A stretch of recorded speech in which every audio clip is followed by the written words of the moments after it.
What brings you to Full Blast Arcade? Well, I've come to Full Blast Arcade, which is in North Ridgeville, Ohio, because it's one of the most recent new retro arcades to open up. Because, you know, the forces of popular culture work in a cycle, and things become new again and again. And the incredible traditions that were established 35 years ago are just becoming reawakened. They're becoming remembered. They're becoming excited and alive again for a whole new generation. In fact, probably multiple generations now. And the Full Blast Arcade here in North Ridgeville, Ohio, is just the latest, and probably which will be a lot of arcades, retro arcades, and barcades that are also opening up as a companion kind of piece. As video games, the industry is just becoming refamiliarized with its roots, because, you know, competitive gaming, esports began in the classic age. Esports is not something that just got invented. It's something that just got found and discovered. We were the first gamers. You guys are part of the generation who were the first gamers. It's that generation that invented esports. And esports is becoming alive through many, many avenues now, not just through the highly paid people who are getting big checks and playing specifically PC games and fighting games and stuff like that. If the video game world were like the Matrix, what character would you be and why? Well, if you remember, the Matrix is really in a story of mankind renewing its heritage and finding its destiny. In the gaming world is so big and so dynamic and so all-pervasive like the Matrix, and so encumbering, surrounding. It's like the video game world is so big now that it surrounds us, because there's so many aspects and so many dimensions to it, so many divisions to it. And somehow they all integrate in the same way that the Matrix was trying to find the common thread of humanity and bring the human beings back to life, in a sense. In my experience of being involved in the video game industry, historically, I found myself really being like a lightning rod that attracted the forces of that time in popular culture, so that it was given a direction, so that it would turn into something that became organized and real and grow into a huge worldwide sport. You know that I'm connected to the birth of Twin Galaxies. Yes. Twin Galaxies, there were lots of little bitty contests here and there, lots of people striving to try and find out if they were champions, lots of people at that time, hundreds and hundreds of thousands of people, if not millions of them, who had it in their heart that I wanted to become a professional video game player. It's not a new phenomenon. It's as old as the birth of video games itself. I want to do this as not only a hobby, but as a business. All these dynamic energies of people feeling that in their heart, and this growing manifestation of an industry was trying to find an outlet, and it's just like a river trying to find a way to flow to the sea. I was like an architect of the whole thing, and that I somehow pulled it together and turned the worldwide video game industry, Twin Galaxies, which I created a global esports arena. And here's how that happened. All the different arcades in the world had no outlet. They had no mecca. They had no source. They had no coordination. They had no organization. When Twin Galaxies came into existence, it created an organization that created the birth of organized video game playing rules, and also compiled the first historical video game playing statistics. No one had ever done that before. This had just been a few one-up contests here and there. Twin Galaxies created the rules, created the statistics, and with those in place, began to crown the champions. And once that began to happen, every arcade, no matter where it was, could embrace the rules, create the proper contest setting, have the person play the games, knowing which world record they had to beat. And because of that, a global esports arena was created for the entire world, which allowed any arcade anywhere to say, we are going for the world record. Because we know which rules are the standardized rules to apply to it. Right. And when we get the proper record, we will know that it is the true world record. And when that happened, arcades all over the world became united in this infrastructure based around Twin Galaxies as the organizational element. And that created the birth of esports because people could go for world records, they could win prizes, arcades could create contests that would either pay the people or give them rewards. So all the infrastructure of esports became in place in the golden age. So when I make these statements, I'm really speaking on behalf of the entire global golden age arcade era, which was the birth of esports. And when this would happen and people would do world record attempts, the media would get on board so that there could be players crowned in the media, just like they are today, all over the world. Right. And we have thousands upon thousands of clippings of people proudly saying to the cameras, I am the world champion. In a word, he's the architect. I'm Morpheus. I'm Morpheus. From your perspective, what is the difference between the old school and the modern era of competitive gaming? I'll go first. Okay, go ahead. Well, I played in both ages, the old school and then the modern age of gaming. There isn't really much of a difference other than the actual technology behind the games that are being made. But the way the structure is set for the competition, the way the structure is set for the community, how people interact when they play, and why we play, which is literally strictly for the high level player to become the best, to be crowned the best from a competitive standpoint like sports. All of that remains the same. The core aspect of competitive gaming, also known as esports, all remain the same.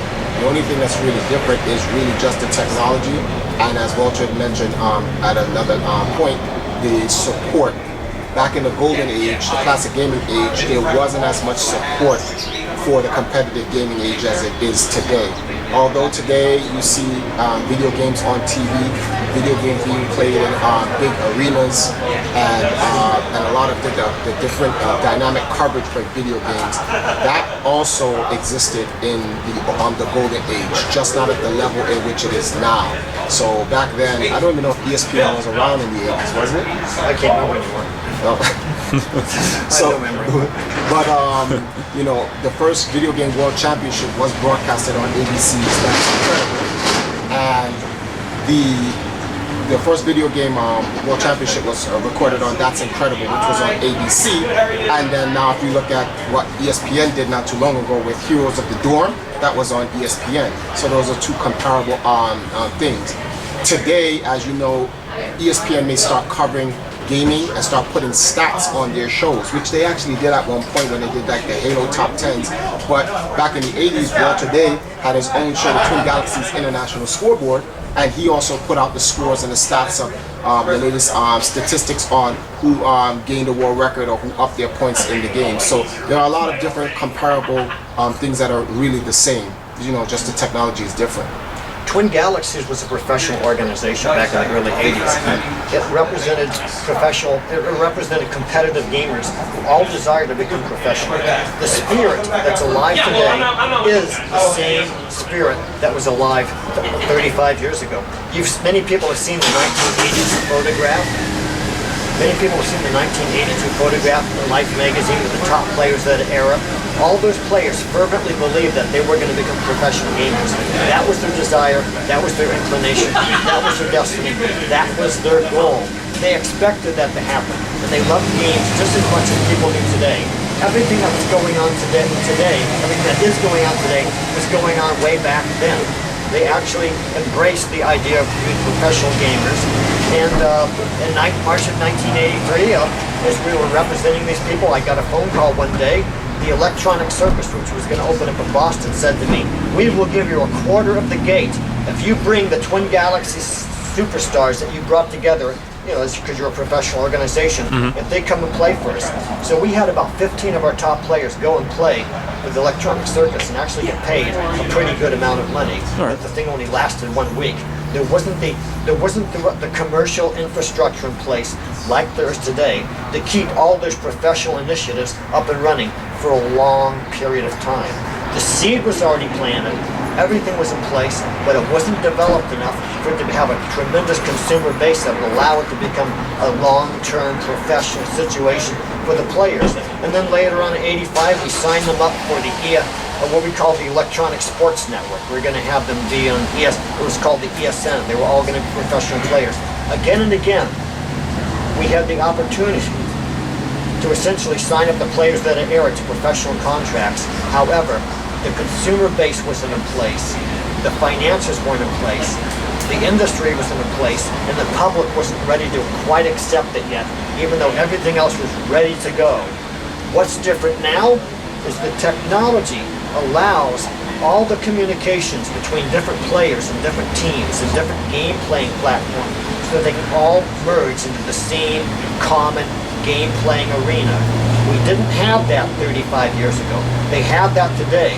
So not only does it make it easy for even low-level organizations who are not that well financed or well organized to have full-blown esports arenas developed, but more than that, that technology allowed the sponsors to come forward, because the technology allows the public to be delivered to the sponsor and the sponsor's product to be delivered to the product, which made it a viable financial relationship between professional gaming and the marketing of products. And that's the biggest change, because it's brought money in now that allows any possible thing to be imagined to become real. Have either of you ever managed an esports team?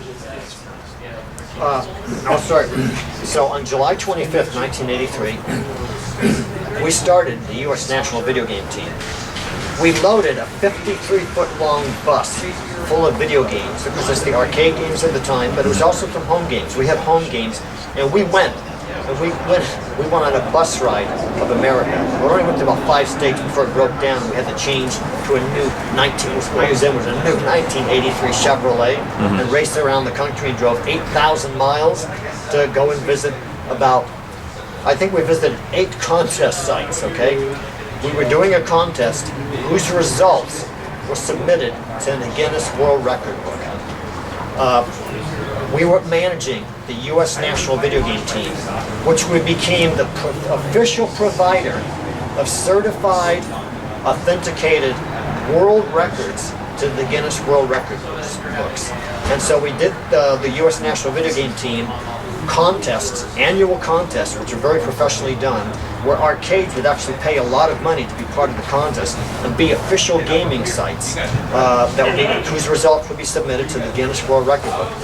And we did that for the summer of 83, 84, and 85. And then I retired. My team continued and did it for the summer of 86 and 87.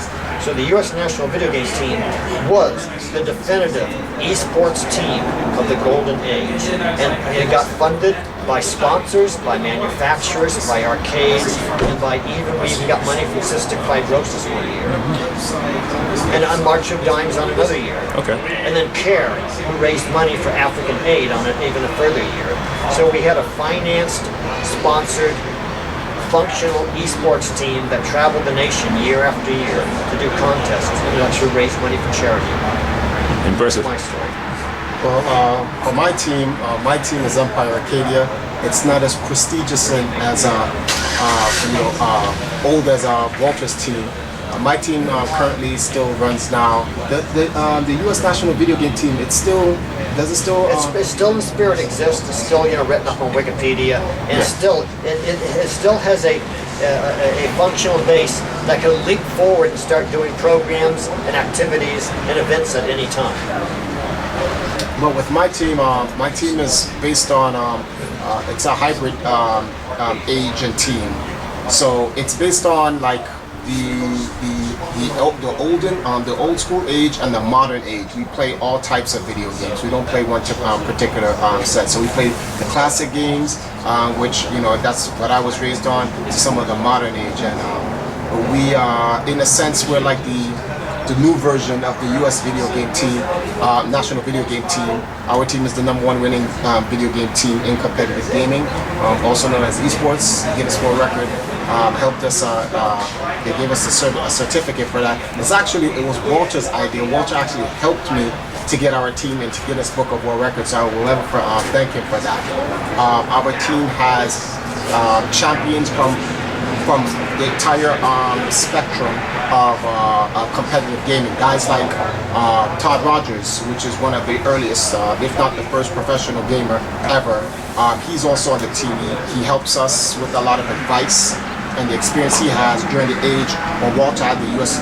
national video game team, in which Todd is on as well, correct? That's right. So, and what he pretty much does is he gives me a lot of advice on how that team back then, which had Ben Gold on it, it had Billy Mitchell on it, it had a whole bunch of like legends on it, and it helps me to have a better understanding on how to manage some of the teams, the players that I have today. Legends, Street Fighter legends like Jerron Grayson, Evo champions like KDZ. We have an international FIFA team down in the Caribbean, and we are even having some Hearthstone players, League of Legends players, Street Fighter players, Smash Bros players. We've had some of the world's greatest gamers ever walk through the organization, which has helped the organization win, double digits in world championships, from fighting games to shooting games, to sports games and so forth. And this is a good contrast, because what it shows you is that nothing has really changed. If anything, things have evolved, but it's really still the same. The teams that we have today are no different from the teams of yesterday, and the same things that Walter's team has been doing in terms of like the cross-country tour with the electronic circus. Our team did today in 2015 in Jamaica, when they toured down the entire country of Jamaica with the what was it? It was a Cyberbox Esports League cross-country tour in association with the RJR Communication. So these things, we had the same type of sponsors. Toyota was one of the sponsors. There are different types of support that helped this cross-country tour. So these are, like I said earlier, comparable stories between two different ages, but it's in the same medium, which is esports. During the pioneering age of esports, you had champions like Billy Mitchell, Todd Rogers, and more to help you promote and push esports then. Who are some of your gamers today that help push esports now? Now, if I'm asked personally, who are my favorite gamers today who push esports forward, well, one of my all-time heroes, of course, is Triforce Johnson, who happens to be just sitting beside me, because he works hard to not only develop he not only tries to develop the actual sports side to it, but also like the culture side of it and the spirit side of it. And that's very impressive to me. I like that. I take my hat off to anybody who's done stuff like that. I take my hat off to Angel Munoz, who developed the CPL. I take my hat off to Sundance DiGiovanni, who developed the MGL. MLG. MLG. MGL sounds good too. The MLG. So all these people who have worked hard to create infrastructure, I consider very important, and have to always be honored as important icons in the history of esports, the development of esports. But for me personally, I don't work with Twin Galaxies that much because I'm retired from it, and other people own Twin Galaxies. Jace Hall in Southern California, in the LA area, and he is, of course, he is expanding Twin Galaxy's role in the esports universe right now. I can't put words in his mouth. You have to interview him to see what he has to say about it. And so he is not only recognizing any of the greats of the current esports age, but he's also beginning to unfold plans to help bring attention to even more new stars who are emerging. So therefore, Jace Hall is one of my heroes also, because he is doing a lot to bring esports to an increasingly bigger audience as time goes on. So Jace Hall, Triforce Johnson, Sundance Giovanni, and Joe Munoz, and lots of others who have created tremendous contests, like the guys who created the Evo contest for the fighting game Empire, and stuff like that. Now, for me personally, I'm working on a trading card set. A trading card set that sees no divisions. The golden age esports stars are the same as the modern esports stars. They're all being honored as important contributors and participants in the long, continuing age of esports. So they're all important to me, and I recognize them as being important contributors to this amazing thing. It's like a big fabric that has a picture on it. And you know, a cloth fabric is thousands and thousands of colorful threads, which when woven together make the picture that you see on the fabric. Right. And all these people have contributed. So therefore I honor and respect a lot of people, even more than just the few handful that I mentioned just now. So, if I could get in, so I've seen these trading cards. Oh, yeah. I have a couple myself. Are these comparable to baseball cards in Major League Sports or football stars on cards? The trading card set that I've been creating is comparable to baseball cards. Now, if you look at baseball cards, each year they attempt to capture the culture of the baseball. Right.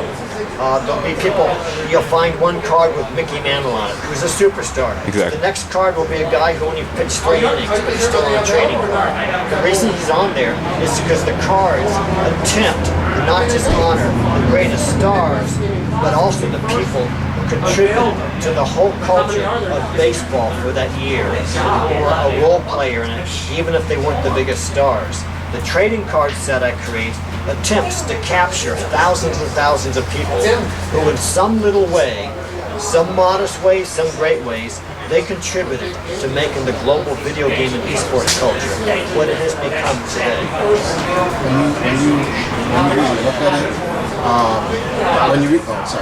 When you really look at it, it is the same thing. It's really Walter has put in a lot of core elements to esports, which is no different from traditional sports then and today. The trading cards, like he says, honors a lot of people. I even agree with the list of the people that he says that have contributed to the actual era of esports today. Guys like Sundance Giovanni, the Cannons who do Evo, and so forth. Those guys are all like the reason why esports is really big now. We have some new guys doing DreamHack and the other people around the world who are also doing the competitions. And Walter's trading card set covers those guys. It covers guys from the classic age. It covers guys from I'll call it the mid school, because you have the old school, then you have the mid school, and then you have the new school. So guys like Mike Iorosi, a Nintendo World Champion from 1994, he's like in mid school. Then they cover guys like even Steve Sanders from back in the days, although he doesn't necessarily have any major records other than the Joust record that he has with his son. Yeah, he used to be the Super Pac-Man world record holder years ago too. But he was a part of the culture in it because he was a part of the Lifetime magazine. Steve was in the Lifetime magazine shot, right? That's right, Life magazine. Life magazine, I keep saying Lifetime, sorry. The Life magazine shot versus today's gamers who are no different from guys like Fatality, guys like Justin Wong, and the modern gamers who contribute. So when you really look at it, Walter's project is like a time capsule. It goes from the past to the present and into the future, and it helps supports that. These things are the core components which keeps the entire esports culture, industry, and community together. And Walter, I really take my hat off to you if I had a hat, but I really appreciate your work. One last comment I want to make on the trading cards in particular is the trading cards are all about what's important. The way I look at the trading cards is that they are a gift to people like 150 years from now. How did this huge esports infrastructure happen? How did this huge global video game pinball culture happen? It happened because people like the journalists, people like the game designers, people like the artists, people like the software programmers, people like the champions, people like the people who ended up in 2nd place and 5th place. Their story needs to be heard, and the trading cards have captured there's already 2,400 cards designed.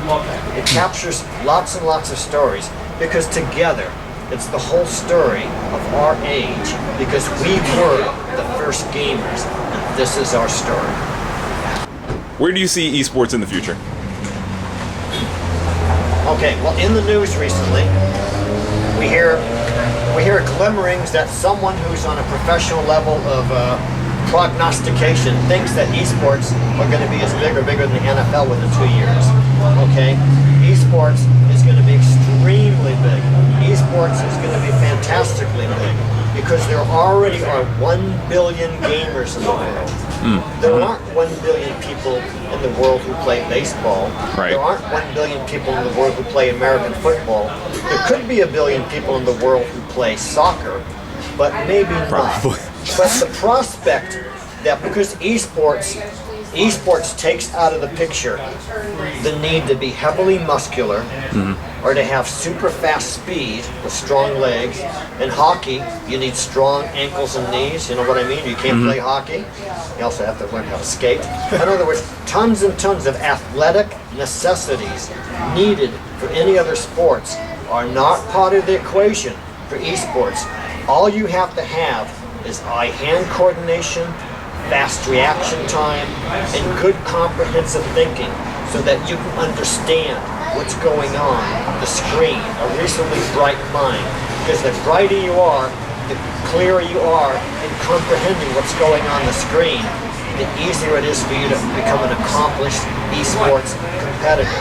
So therefore, there'll be lots and lots and lots of leagues, way more leagues than any other sports, that will embrace esports. Esports will become so big, it will surpass, and it'll be monumental. Esports is a very, very big deal. It'll be far more valuable than any athletic sport, simply because the gates are open to more people competing and having fun with it. And there can be so many different layers or levels of league play, where maybe even there's handicaps, so that the top people go against each other.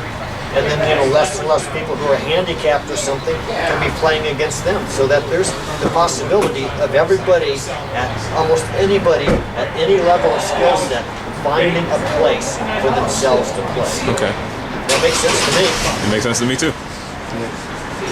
Not from me. Oh, by the way, and the reason this can become so big also is because the infrastructure created by the technology is becoming so comprehensive and so advanced that it's going to be easier and easier for the sponsors and the product developers to see that, oh yes, I am making more sales, I am attracting more eyeballs, I'm attracting more people who are embracing my product, so therefore I will put more and more money into this. So that infrastructure is making an incredible, perfect marriage between the people, the products, and the sponsors' dollars. Everything's homogenized. It's all connected now. Right. Okay, well, Thank you for joining us. yes, thank you. International scoreboards.